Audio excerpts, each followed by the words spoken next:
Women Who Run with the Wolves by Clarissa Pinkola Estes. Chapter 1. The Howl, Resurrection of the Wild Woman. La Loba, the Wolf Woman. I must reveal to you that I am not one of the divine who march into the desert and return and grab it with wisdom.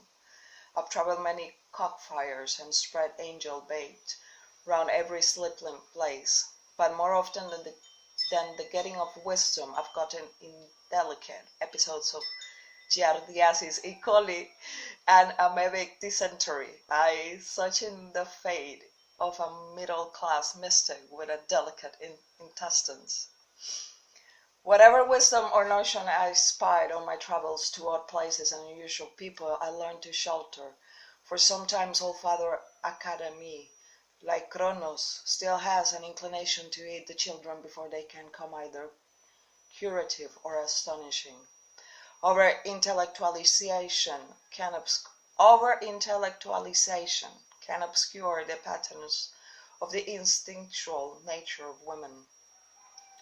So, to further our kinship relationship with the instinctual nature, it assists greatly if we understand stories as though we are inside them, rather than as though they are outside of us. We enter into a story through the door of inner hearing. The spoken story touches the auditory nerve, which runs across the floor of the skull into the brainstem, just below the pons. There, auditory impulses are relayed upward to consciousness, or else, it is said, to the soul, depending on the attitude with which one listens. Ancient dissectionists spoke of the auditory nerve being divided into 3 or more pathways deep in the brain. They surmised that the ear was meant, therefore, to hear at 3 different levels. One pathway was said to hear the mundane conversations of the world. A second pathway apprehended learning and art, and the third pathway existed so the soul itself might hear guidance and gain knowledge while here on earth.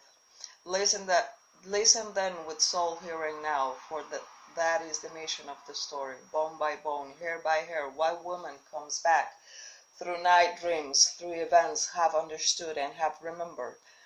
Wild Woman comes back. She comes back through story. I began my own migration across the United States in the 1960s, looking for a settling place that was dense with trees, fragrant with water, and populated with the creatures I loved: bird, fox, snake, eagle, wolf. The wolves were being systematically exterminated from the upper Great Lakes region. No matter where I went, the wolves were being hunted in one way or another. Although many spoke of them as menaces, I always felt safer when there were wolves in the woods. Out west and in the north of those times, you could camp and hear the mountains and forests sing at night. But even there, the age of scope rifles, cheap mountain clique lights, and arsenic threats caused an age of silence to creep over the land. Soon the Rockies were almost empty of wolves too. This is how I came to the great desert which lie half in Mexico, half in the United States, and the further south I traveled, the more stories I heard about wolves. You see, it is told that there is a place in the desert where the spirit of women and the spirit of wolves met across time. I felt I was onto something when the Texas borderlands I heard a story called Loba about a woman who was half wolf, who was a wolf who was a woman. Next I found the ancient Aztec story of orphan twins being breastfed by a she-wolf till the children were old enough to stand on their own. And finally, from the old Spanish land, Grand Fanners and Pueblo, people of the Southwest, I heard one line reports about the bone people, the old ones who bring the dead back to life. They were said to restore both humans and animals. Then, on one of my own ethnographic expeditions, I met a bone woman. I have never been quite the same since. Allow me to present a first-hand account and introduction. La Loba. There is an old woman who lives in a hidden place that everyone knows in their souls, but few have ever seen. As in the fairy tales of Eastern Europe, she seems to wait for lost, wandering people and seekers to come to her place. She is circumspect, often hurried, always fat, and especially wishes to evade most company. She is both a crower and a croaker and a cackler, generally having more animal sounds than human ones.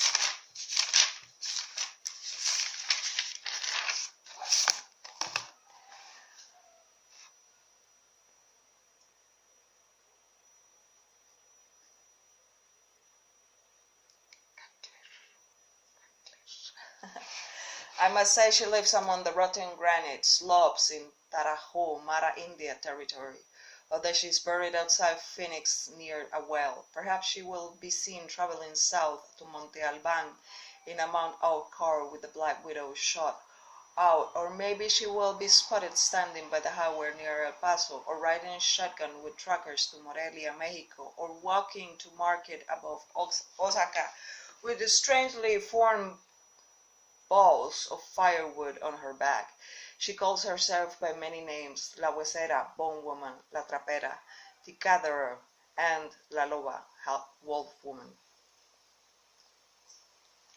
The sole work of La Loba is the collecting of bones. She collects and preserves especially that which is in danger of being lost to the world.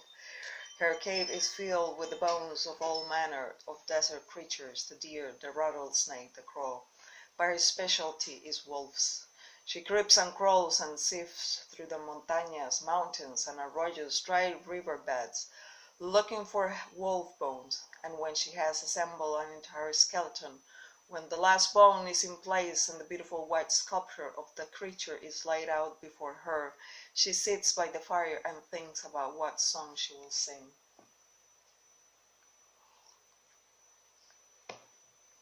And when she's sure, she stands over the criatura, raises her arms over it, and sings out. That is when the rib bones and leg bones of the wolf begin to flesh out and the creature becomes furred. La Loba sings some more, and more of the creature comes into being. Its tail curves upwards, shaggy and strong. And La Loba sings more, and the wolf creature begins to breathe. And still La Loba sings so deeply that the floor of the desert shakes. As she sings, the wolf opens its eyes, leaps up, and runs away down the canyon. Somewhere in its running, whether by the speed of its running, or by splashing its way into a river, or by way of a ray of sunlight or moonlight hitting it right in the side, the wolf is suddenly transformed into a laughing woman who runs free toward the horizon. So remember, if you wander the desert and it is near sundown and you are perhaps a little bit lost and certainly tired, that you're lucky, for La Loba might take a licking to you and show you something of the soul. We all begin as a bundle of bone lost somewhere in a desert, a dismantled skeleton that lies under the sand. It is our work to recover the parts. It is a painstaking process best done when the shadows are just right, for it takes much looking. La Loba indicates what we are to look for, the indestructible life force, the bones. The work of La Loba can be thought as representing un cuento milagro, a miracle story. It shows us what can go right for the soul. It is a resurrection story about the underworld connection to wild woman. It promises that if we will sing the song, we can call up the psychic remains of the wild soul and sing her into a vital shape again. La Loba sings over the bones as she has gathered. To sing means to use the soul voice. It means to say on the breath the truth of one's power and one's need, to breathe soul over the thing that is ailing or in need of restoration. This is done by descending into the deepest mood of great love and feeling, till one's desire for relationship with the wildest self overflows, then to speak one's soul from that frame of mind that is singing over the bones. We cannot make the mistake of attempting to elicit this great feeling of love from a lover. For this women's labor of finding and singing the creation hymn is a solitary work, a work carried out in the desert of the psyche. Let us consider La Loba herself. In the symbolic lexicon of the psyche, the symbol of the old woman is one of the most widespread archetypical personifications in the world. Others are the great mother and father, the divine child, the trickster, the sorceress, the maiden and youth, the heroine warrior and the fool. Yet a figure like La Loba can be considered vastly different in essence and effect, for she is symbolic of the feather root to an entire instinctual system. In the Southwest, the archetype of the old woman can also be apprehended as the old La que sabe, the one who knows. I first came to understand La que sabe when I lived in the Sangre de Cristo mountains in New Mexico, under the heart of Loba Peak. An old witch from ranchos told me that La que sabe knew everything about women, that La que sabe had created women from a wrinkle on the sole of her divine foot. This is why women are knowing creatures. They are made in essence of the skin of the soul, which feels everything. This idea that the skin of the foot is sentient had the ring of a truth, for an acculturated Quiche tribeswoman once told me that she had worn her first pair of shoes when she was 20 years old, and was still not used to walking con los ojos vendados with blindfolds on her feet. The wild essence that inhabits nature has been called by many names and crisscrosses all nations down through the centuries. There are some of the old names. For Hen, the mother of days, is the mother of creator God of all beings and doings, including the sky and earth. Mother Nyx has dominion over all feelings from the mud and dark. Durga controls the skies and winds and the thoughts of humans from which all reality spreads. Quatlique gives birth to the infant universe, which has rascally and hard to control, but like a wolf woman, she bites her child's ear to contain it. Hecate, the all-seer who knows her people and has about her smell of humus and the breath of God. And there are many, many more. These are the images of what and who lives under the hill, far off the desert, out in the deep. By whatever name the force personified by La Loba records the personal past and the ancient past for she has survived generation after generation, and is all beyond time. She is an archivist of feminine intention. She preserved feminine tradition. Her whiskers sense the future. She has the far-seeing milky eye of an old crone.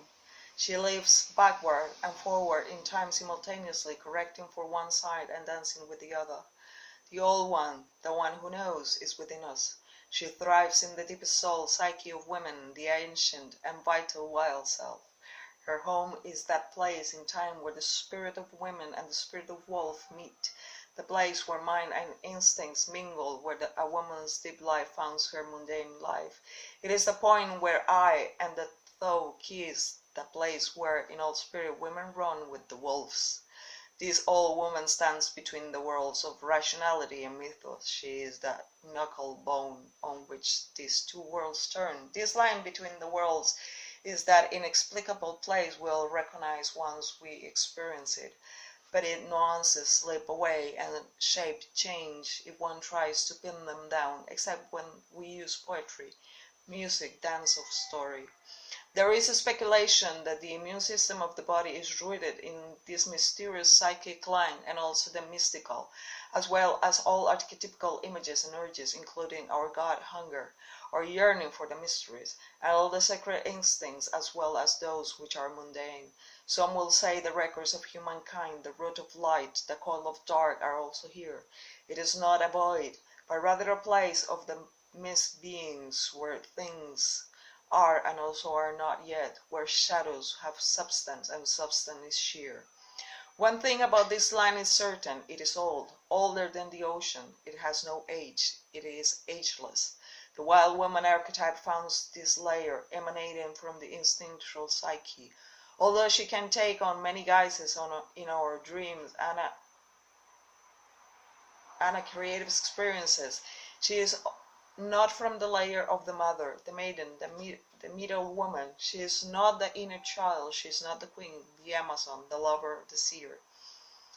She is just what she is.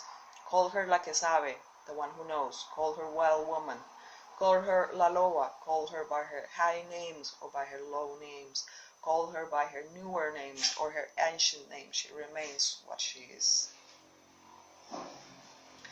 Wild woman as an archetype is an inimitable, and ineffable force which carries a bounty of ideas, images, and particularities of humankind. Archetype exists everywhere and yet is not seeable in the usual sense. What can be seen of in it the dark cannot necessarily be seen in daylight.